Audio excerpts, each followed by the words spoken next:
Good afternoon. I think it's time to start our afternoon session, and this session is a very special session because we want not only to hear about 3 contributions to the topic, and the topic is really repression and endangerment of activists for our joint environmental cause, but the second part should be then as well that we all agree to a declaration which Virginia will introduce in the second half of this session. But I would like to start with presentations of the 3 colleagues who agreed to do this, and I would like to start with Golden Mizabiko from the Democratic Republic of Congo. Can I give you my microphone? So, would you like to be on stage, please? Maybe you go there, as you like. I hope I'm not going to fall. Yeah. Then you can stay down. Huh? Then I take the microphone and we go up. Yes. All right. It's all yours. No, you have two of them. In this case, you have 2 microphones. I change. Because there, I won't move. But here, I will move. Yes, good afternoon, everybody. It's always a pleasure to be invited to come here at this most important international convention to share my happy experience and my unhappy experience in a call of defending, of protecting human rights, in this inner call of protecting environment. I don't think that I am a loser. I think I am always a winner, even if I experienced terrible tortures. I don't want to show you the scars of how much they tortured me on my back, because this is not the time to do it. But I always feel I'm a winner in this struggle because I am with you. Because you call me to come from that far, and even if I did not have any tickets, because sometimes it's difficult, I could cross the Mediterranean Sea to come and share with you what you are facing or what you are about to go through, you as human rights defenders, like me. But you are winners, you are conquerors. They arrested me because I am defending human rights, because I'm defending the humanity. But when I was inside where I was being tortured, I had that message inside me saying that you're not alone. And when people came to see me inside there, they said that now that you are in prison, they are talking about you in Germany. They said that first. And secondly, they said that Madam Hillary Clinton is coming to Congo and your situation is on her table. But I tell you that I'm unhappy because I thought Madam Hillary Clinton was going to be the president of the United States this year, but unfortunately, it did not happen. And this is the month of women. I need to mention her because she came to Congo when I was already waiting to be killed. Because when I was inside my prison, somebody came to see me and said, I saw the prosecutor. They said that they have the order to kill you because you've done some terrible things against the state, against the government. It was when Madame Anne Laureates and Mr. Sarkozy went to Congo to sign the contract to explore and to exploit uranium on all Congo's territory.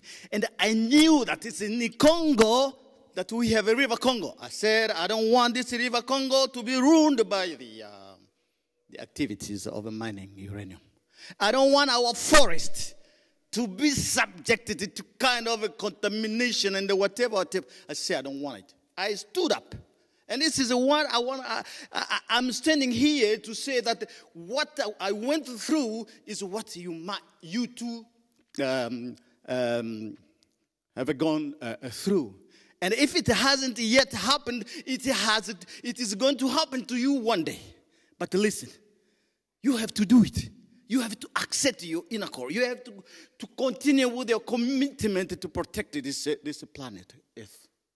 Because somebody has to do it. And that somebody is you. That somebody is me. Somebody has to do it. And somebody has to do it here in Freiburg or in Dodoma, Tanzania, or in Kinshasa or in Katanga, Congo. Somebody has to stand up and say, listen, something is wrong. If you have some information about something that is not going well in the world, stand up and say, stop what you're doing.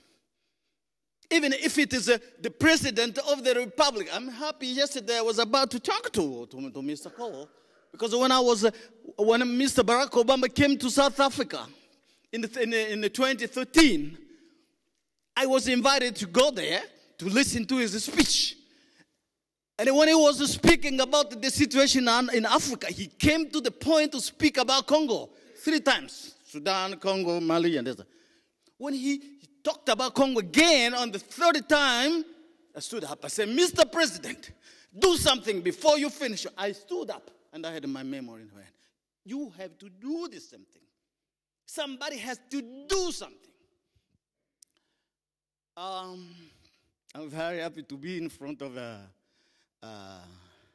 protectors of the environment, the activists. I know we work in a most dangerous environment, but we have to do that. As I said, because somebody has to do it. I was arrested, but because our work is a sacred work, it's a noble work, because you are there, I knew that I was going to get out of there. And it happened. And if I know English, let me speak about protecting our environment in English. And I'm here speaking about that. If you can write, do it by writing. If you can speak, do it by speaking. Any means you have, it's a blessing you have to protect this humanity, to protect this world, to protect our environment, and accept it with joy. And at the end, they want to kill all over you. At least one person will stand up and say that I am the last to be killed. If you see that they want to burn your forests, stand up and say, I am going to turn off the match that is about to burn your forest. If you see that, if you have the information about that, if the information we have about the danger that we are going through because of the existence of a Mr. I had to mention his name, Putin, or Trump, if we see that they are the major dangers in the world, we have the right to stand up again and say, Mr. President, what you're doing is not correct. And this time, we are going to go there to ask them to stop that with Mr. Cole we saw yesterday. He is going to go with us this time. I tell you, he is going to be with us. Let me finish by saying that I went through all the pains in the Congo. Tortured, arrested, already condemned to be killed. That because I'm not responsible of the mission I have, they did not succeed in doing that. For the first time in the history of Congo, the Secretary of the State of the level of Hillary of Clinton came to Congo because of just some miracle, because our mission is a noble mission. So I want you to do that. You too. Don't fear being tortured. Don't fear, even if they kill you. At least your message that you will leave it behind will help other people to continue. Say, at least the person who was before me did this. Let me do better. And you can do it. Because you have all the means necessary for you to do this job, this mission. Let me finish by saying, I'm standing here with the three faces. This first face is the person who was called to defend human rights, to defend environment. This second face is the victim of everything I was writing, denouncing, is what I felt. Tortured, bleeding, ready to be killed, put in a cell without water, for 30 days. I don't know how I came out of there. I was skinny. This is the system in Congo. They cut you, they put you in the jail. No visit, no food, no water. Still, I knew that I was going to come out of there. And at that time, all of you outside, you were following what was happening to me, because we were being told that the international community is working for me to be released. So you too, when something happened to you, this is the third phase I have. The whole world will come together and ask you to be released. The same way we ask our friends who are in Mongolia to be released. They are in prison. The same thing will happen. So I am also beneficiary of the international community to ask me to be released. So when something happened to you, the same way it happened to me, we too, all of us are going to stand up and say, release him. I am here. I have been released after going through all these terrible things. But somebody has to do something. You have to do that thing. You have that mission the same way I had that mission. I thank you very much.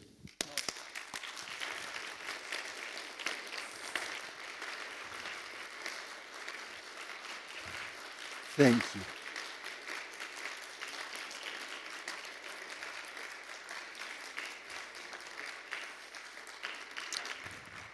Thank you. I think here is nobody in this room who has not been deeply moved by you. Thank you. Thank you very much.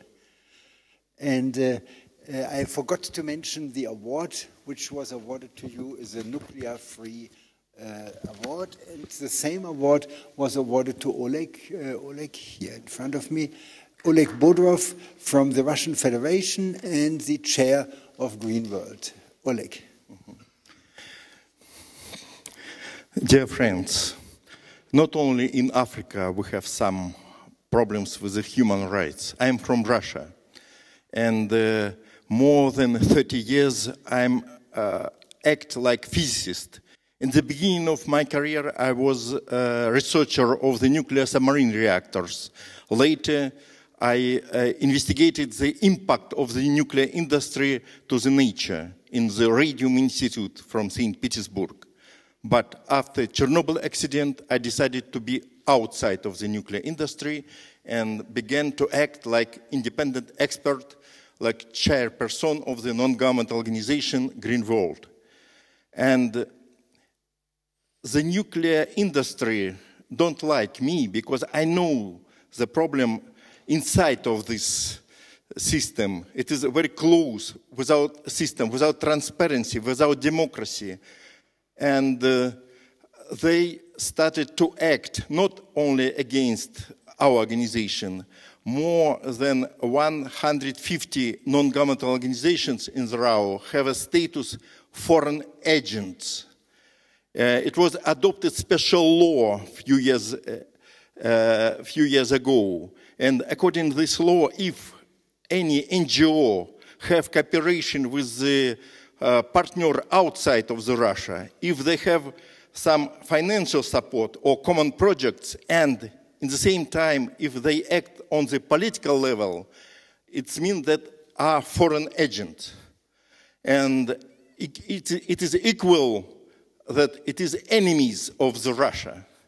So it means all people, all NGO who act and who provide any criticism of the nuclear industry, it means that they are enemies of the Russia. We received this status 1 year ago. What's happened after the more than 25 years active cooperation on the international level for the promotion of the nuclear-free future? What's happened with our organization? Immediately after the Ministry of Justice nominated our organization like foreign agent, it is only 25 persons close to St. Petersburg. They demanded to pay more than 6,000 euros like penalty because we not registered like foreign agents voluntarily. And it was a surprise for us. And it was not possible because we have no any money for such kind of the payments.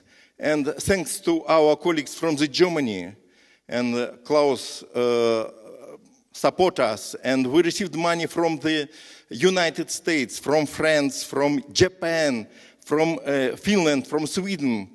And it was a surprise that, for us that we act not only for the Russia, but we act for all our planet. And we organized the press conference and said that we are not foreign agents, but we're agents of our planet.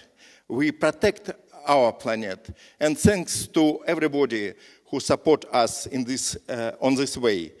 And unfortunately, not only our organization, my colleague from nuclear town Zheleznogorsk, Fedor Maryasov, the Russian FSB confiscated computer because he cooperated with foreign agents, our organization. My colleague from Mayak region, it is Ural region, where the biggest, most polluted area after the reprocessing of the spent fuel rods. And the name of this organization, Za Prirodu, nominated foreign agents too, and they asked to pay 100,000 Russian rubles like penalty. We have a process. They want, Russian government want to destroy our activities for the promotion nuclear future. In the same time, Russian state corporation Rosatom have the biggest in our planet ambitions for the export nuclear power plants in other countries. They already started to construct in Finland, in Belarus. They have planned to construct in Hungary. They promote the construction of the nuclear power plant in India, in Bangladesh, in South Africa, in Vietnam. So they want to make money. And they look to NGO who promote nuclear-free future like enemies, because this organization, according to the Russian government, blockade Russian nuclear business.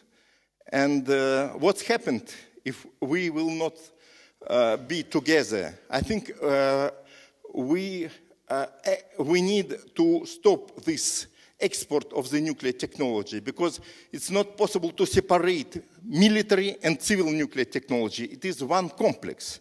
And the Russian state corporation use for the export of the nuclear power plants to other countries the infrastructure, nuclear infrastructure, which was installed during Cold War. So it means that all consumers of this technology in other countries will be real investors of the Russian nuclear military infrastructure.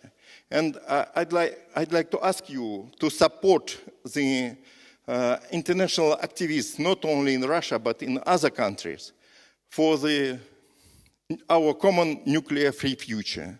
Thank you.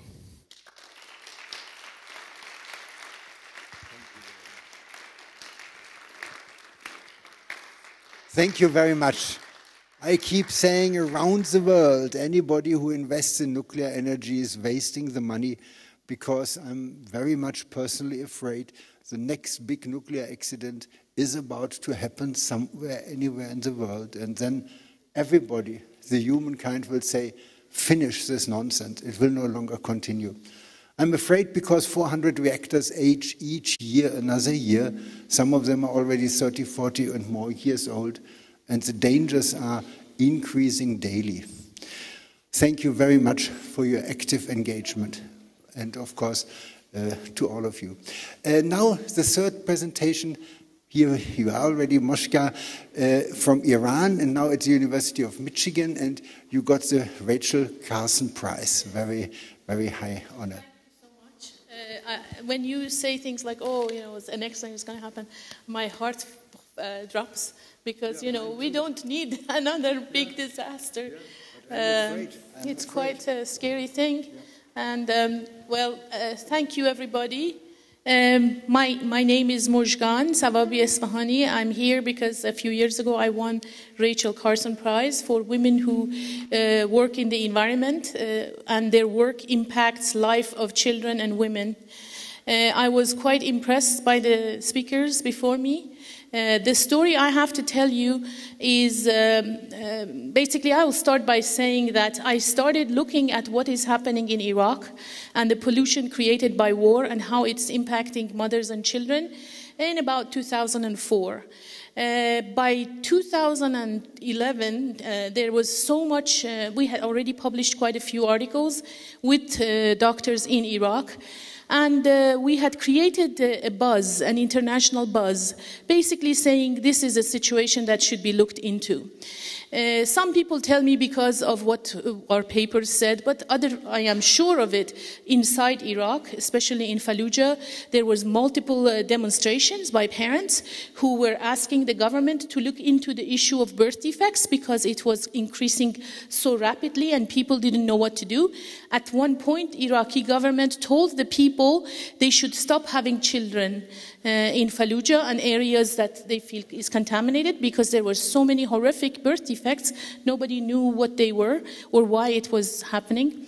So because of this condition, I think because of the pressure from our papers and also because of the demonstrations in Fallujah and other cities, the government of Iraq, the Ministry of Health in Iraq, got together with the World Health Organization and they started doing a study, an epidemiological study of the population to see whether or not this increase in birth defects is actually happening, if it is true or is it just an observation that cannot be documented by science. So there was a study done, apparently in 18 different governorates of Iraq. 8,000 families participated in it. I learned this later on. It was apparently quite a large study. And the results, we kept waiting for it, and there was no results. So we got together about 100 scientists and environmentalists. We kept writing, demanding that WHO must release this study. I wrote articles in the Al Jazeera and other places. I gave interviews. We said we're waiting for this report. And there was very little reward because they were not releasing it. So in March of 2013, a group of BBC reporters who had heard me scream and shout, they decided they're going to go to Iraq and see for themselves, is this happening or not?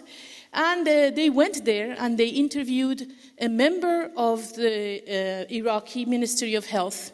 So I want to show you a little video that BBC produced. It is this person, Dr. Chaseb Ali, who is a high official in the Ministry of Health in Iraq, and he will talk about the results of the report. It's not published yet, but he will give you an idea about the result of the report. You want to play it? الدراسات المعمولة من قبل وزارة الصحة تثبت وبالأدلة القطعية أنه نسبة التشوهات الخلقية ازدادت في العراق. طبعا أيضا نسبة الأمراض السرطانية أيضا ازدادت بشكل كبير، لأنه هذه المواد دائما هي ما تسبب الأورام السرطانية أو التشوهات الخلقية بالنسبة إذا كانت الأم حاملا أو المرضين معا. So basically what he's saying that with the work that they did, both Ministry of Health and WHO, it appears that there is an increase in birth defects and cancers in at least 3 governorates of Iraq. So he says that on the BBC, and it gets publicized. And we keep asking for the report to be released. And in September, this happened in March, in September the study is released, and it says that there is really no problems and everything seems to be in order. So I tried to reach him to see what is going on, and he can't be found. I cannot find him. Nobody knows what happened to him. So I have some friends who live in Iraq and in Baghdad, and I told them, you have to find him. I want to know what is going on. And to this day, we have not found him. He is not, I think maybe he lost his job. Maybe, at best, he only lost his job. At worst, maybe other things. So the issue is that, it's a bad situation. So that's my story, and I hope we can work together and make something better. Thank you so much. Personally, I'm very much afraid that the true content of this report is simply too inconvenient for certain powers, and therefore it's not going to be released. This was a very moving story. So I think these 3 extremely moving presentations, for which I would like to thank all of you, set the real stage for the topic of our this year's declaration, because we all recognize protection of all those people who stand up, who take the stand, who sometimes risk their life, as you have described it so vividly, is extremely important. And I think we have here a unique global gathering of like-minded people from everywhere. We will have discussion later, okay?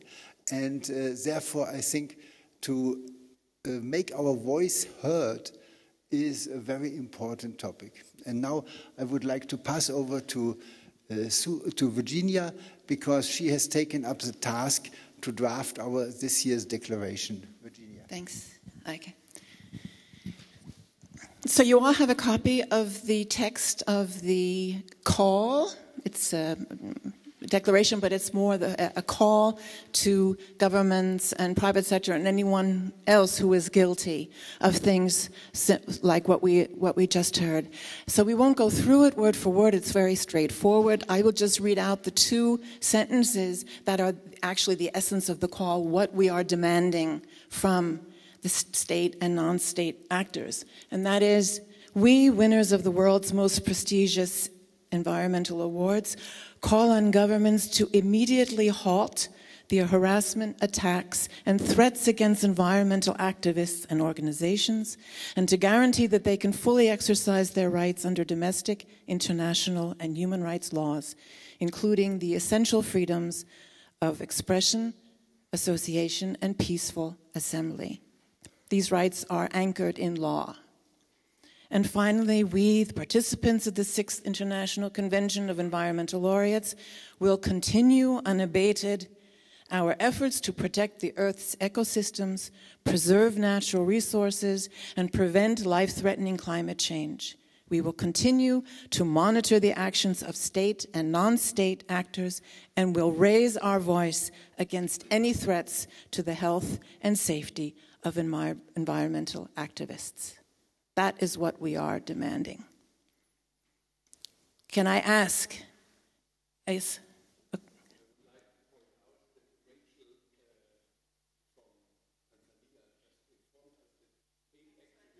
Oh, sorry, here.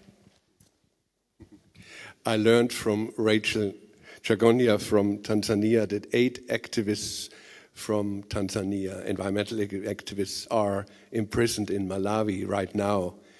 If maybe she could say a few words about it, maybe we could incorporate this.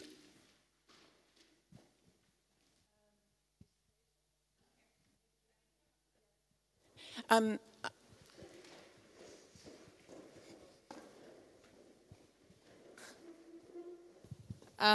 quick one. It's a special request that needs all our attention and immediate action. Since last December, 8 of Tanzanians, these are mothers and fathers, who have been held captive in the prisons of Malawi with an accusation that they have been sent by the government of Tanzania to be spies on the ongoing nuclear-related projects in Malawi.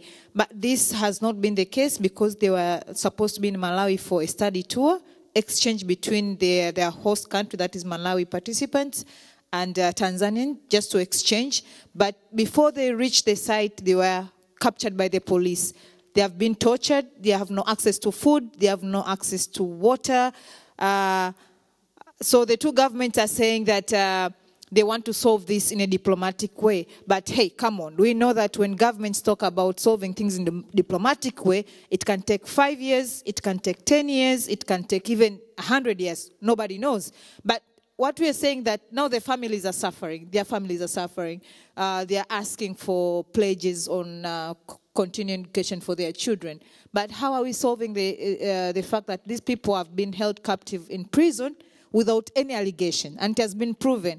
Thanks to the Frontier Defenders, Nuclear Future World, Uranium Network, they came up with a statement. Even at the country level, we as civil societies try to come up with a statement, but we feel it's not enough. These people are dying out there. They have been locked. They are treated as, how should I call it?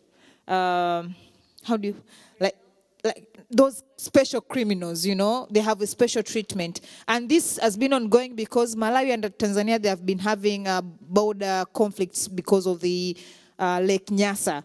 So I think that the Malawi people have taken this opportunity to, is it suppress or depress the country by using the 8 Tanzanians, but they are really suffering. So maybe if in this declaration we could take a moment and put it in paper, then spread it wide. And these are people who have done great work within the East African region in campaign against uranium mining and impacts on environment and health.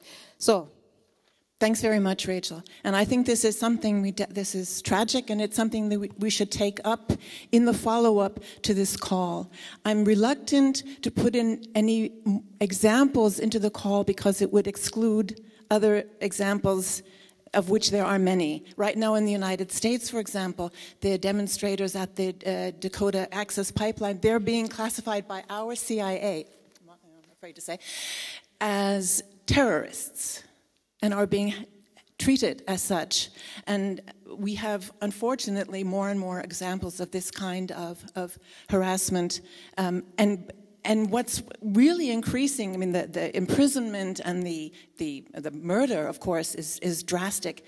But we've known it for a long time. What's growing right now is this behind-the-scenes chicanery, you know, not blocking people's access to funding and the illegal surveillance and monitoring of activists, these things that the media doesn't even, and the citizens don't even pick up. So definitely when we're going to talk about that too, what we do now with this call how we can make it a really effective document. But thank you for sharing that with us. Ernst? I concur with you. I think the text is excellent, and in the press release, we make a few more examples.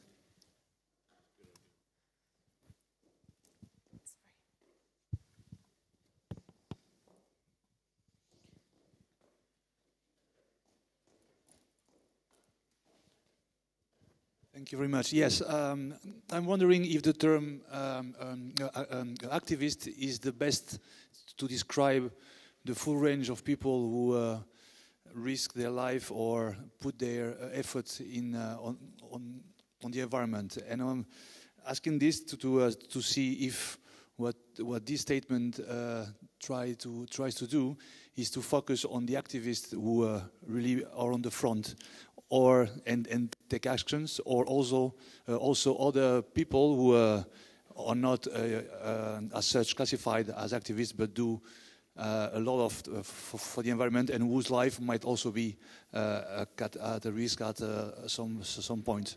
So maybe a term as environmentalists or environmental conservationists would maybe broaden this aspect, and maybe would also help not to see the activists as a kind of warriors that the government have the right to fight. And so it's just a comment. I don't know if it makes sense. I take your point.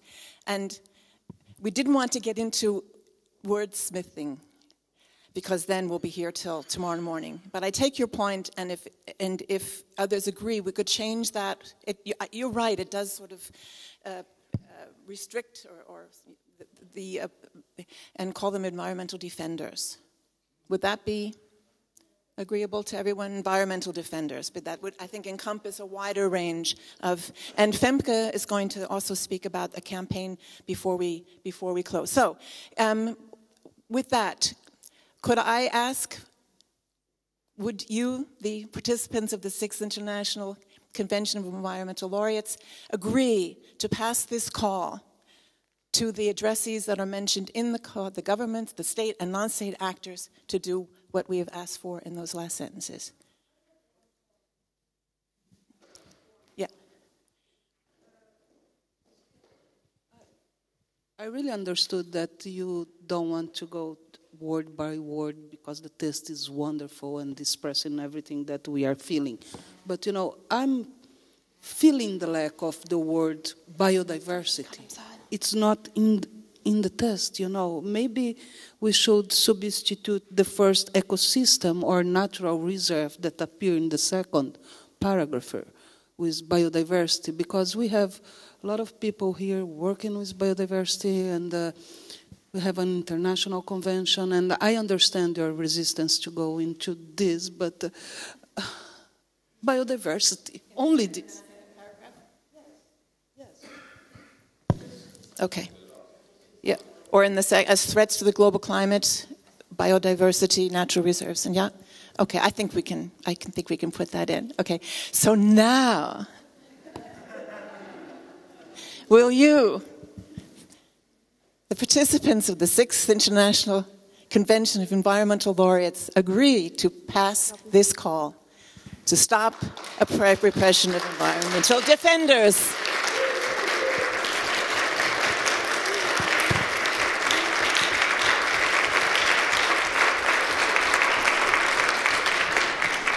Now, the important thing is, there are, by the way, when you walk up, there are lists with signatures, space for signatures, so you can sign it.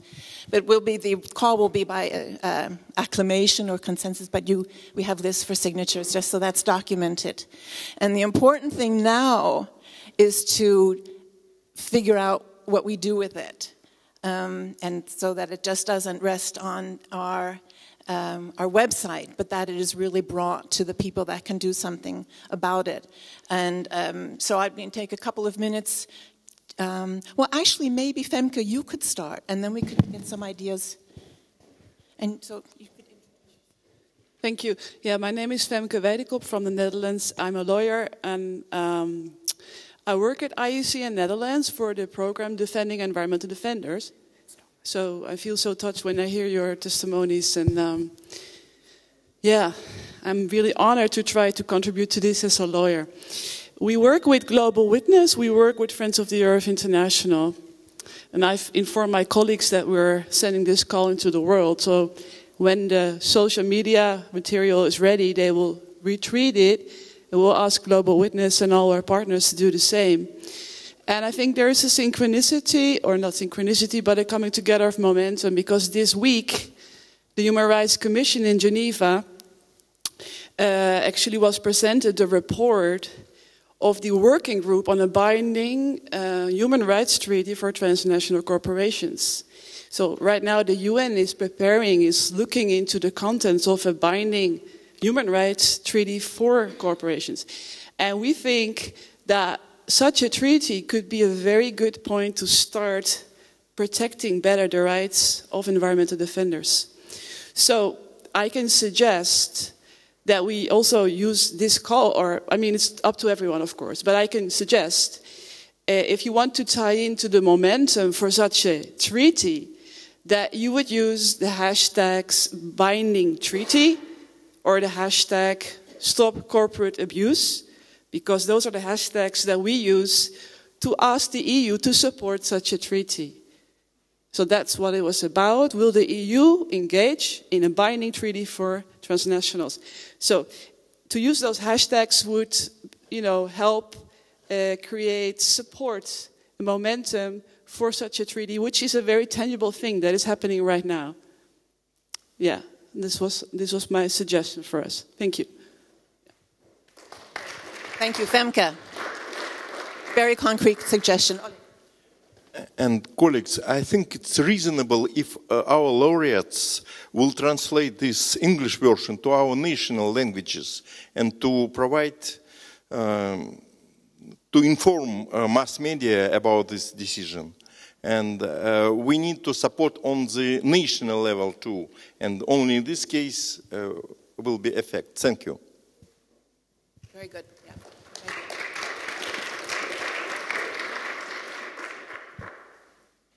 Anyone else? Yeah, Paul. First, Virginia, I think the call is really excellent, and we could, just as Ernst said too, we could wordsmith this to death, and obviously we don't want to do that. So I think it's good. We should go with it. I also think, though, we really have to all dedicate ourselves individually to make sure it gets to the right people, as I say. And I would suggest immediately that we tweet it out. I don't know how many tweeters we have in the audience, but I tweet quite a bit, actually. And I think if we tweet, you will find that we'll reach, thousands and thousands and thousands of people. That's the best way to go. I would also urge that we get it up in the web very quickly, so that, in fact, we obviously can't include the call on a whole, 140 characters on Twitter. But if we can get it up in the web immediately, I think it's the EEF website. And then we can all refer to that, use that URL. Jeanette already created a tweet. Yeah, a sample tweet or whatever. That'd be great. That's great. Thank you. Use that or retweet it. Yeah. And Marilyn?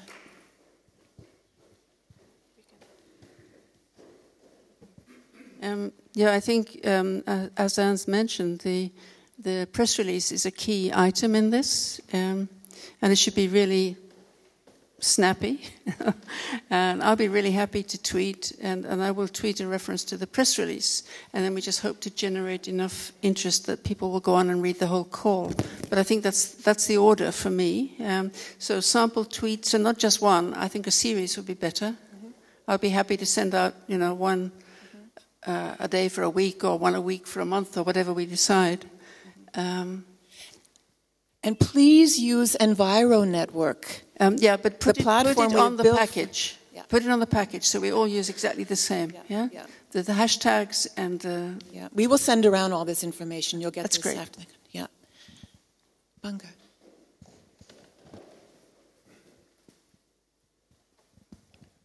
I think sometimes the urgency is so great that we might think in terms of environmental ambassadors, not only laureates. For instance, if Jimmy Carter was approached to give a little phone call to the Malawian president and say, look, can you do something about this? It will short-circuit the process. Kofi Annan, Jimmy Carter, maybe the president of Germany, just putting in a call saying, what's happening, can you please do something about it? That's enough.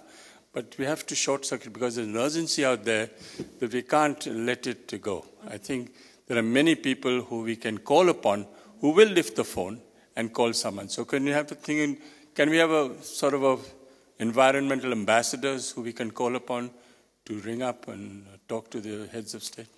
Excellent. Yes, I think you're absolutely right. The more people we contact, parliamentarians, someone mentioned today, very important multipliers, and people with power. So if you know anyone in your governments, just get it out. Yeah, hi. Thank you. Good afternoon. I would suggest to send it out to multilateral environmental agreements, like the Secretariat of the Climate Change Convention, Biodiversity Convention, desertification, forest principles, all these. And they have, of course, a wide, groups of environmentalists. Yep. Can reach out to them. Thank you. Okay. Yes. Thank you very much. I think about from widening circulating the call widely, we need also to think about monitoring it. That look at it, how many people have read about it, and what are the impact that have results from the call. We need also to have a very strong monitoring part of it, so that we can also share the collected data with the partners or the Laureates team. Thank you. That would be excellent. We're going to need patience for that, but the more actively we get this out, the better. Then, okay, one more. The fact that we have spoken about social media, we have forgotten that we have mainstream media and magazines. Mm-hmm. The challenge is, in my country, media is bought. And for us who are working for organizations, we have our budgets. If it is possible, if there's a way you can buy media, not corruption, but to get your article printed, then let's put that, maybe you can read for a month. Like every week they print out an article about the call that has been made here. But the other issue could be, we have had experiences from our friends in Sabiko and the rest. Maybe if you could, the EF could create short clips and then you distribute them through WhatsApp, Instagram. A lot of people work with social media nowadays. So something, if the whole group here decides to put a short clip on their Instagram pages or Facebook pages, you have friends who follow and they also retweet or repost. I think that's more effective, yeah. Okay, great. Okay, so we've heard some very good, creative, and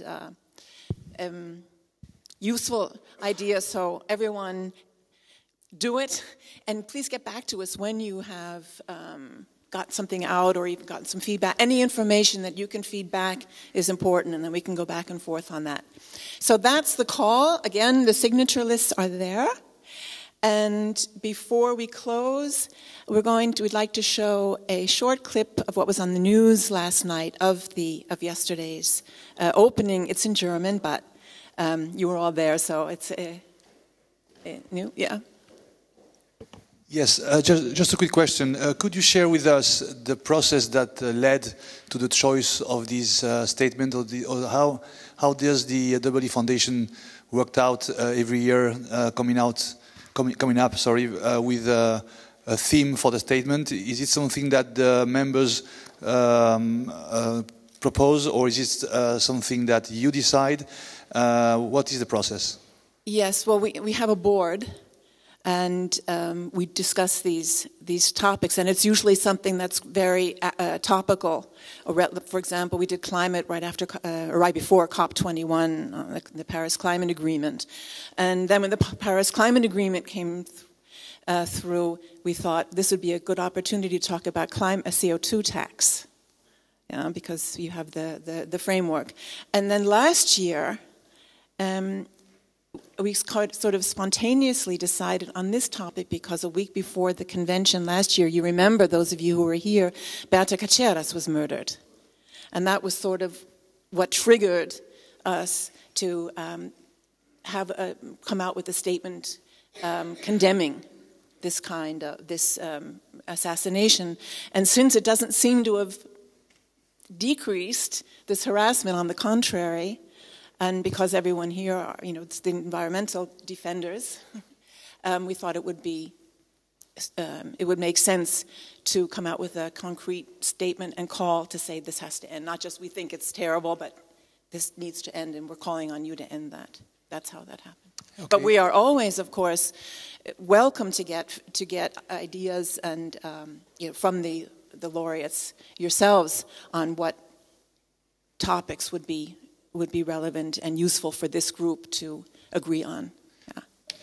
Would it make sense to, as you just said, to involve the laureates in the process whenever it is possible, in a way that this is really something that is coming out of these gathering of exceptional people, and maybe have 1 to 3 themes to be chosen or debated. I don't know if it's feasible. I mean, it's a lot of work, but maybe this will even strengthen this initiative. But anyway, it's just a comment. Thank you. Thank you.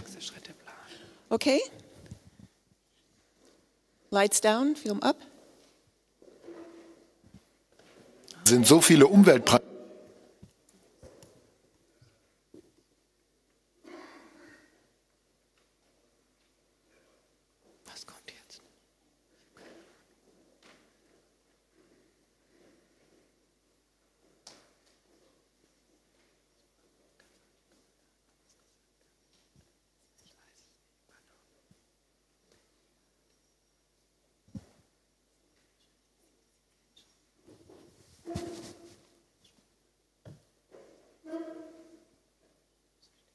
Selten sind so viele Umweltpreisträger zugleich an einem Ort versammelt wie beim Umweltkonvent in Freiburg.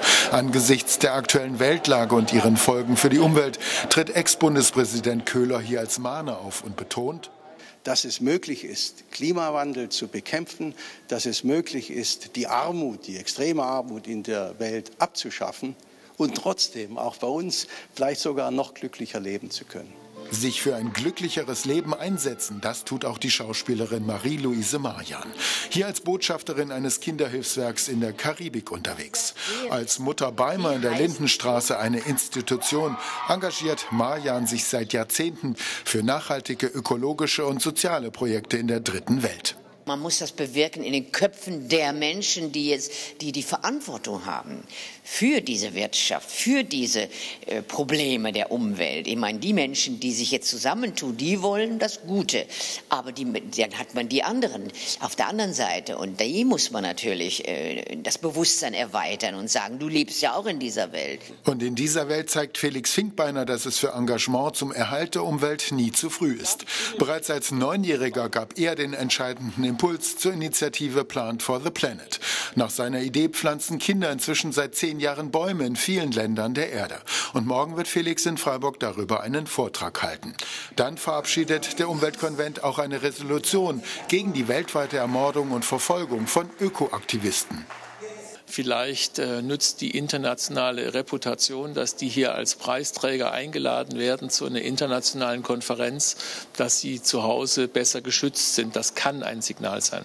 Signal gegen die Risiken der Atomkraft sind Ausschnitte aus dem Dokumentarfilm Roadside Radiation, die der Umweltkonvent zeigt. Ein beeindruckender Film über Leben und Arbeit rund um die strahlende Atomruine von Tschernobyl. Ein Projekt Freiburger Filmemacher, das demnächst in die deutschen Kinos kommt.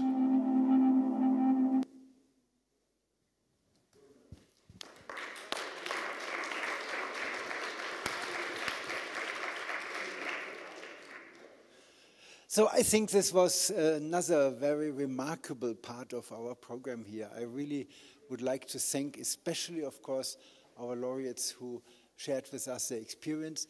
A very big thank you to Virginia, because she really did such a great job that we had almost no issues of changes, and what we agreed upon, I think, makes a lot of sense. So we now are all on one line. And I would like to invite you to be back at 6:30. 6:30 downstairs. Pardon? Oh, so this is yes. And the Weinschlösschen Freiburg is just next to here, so very easy to find.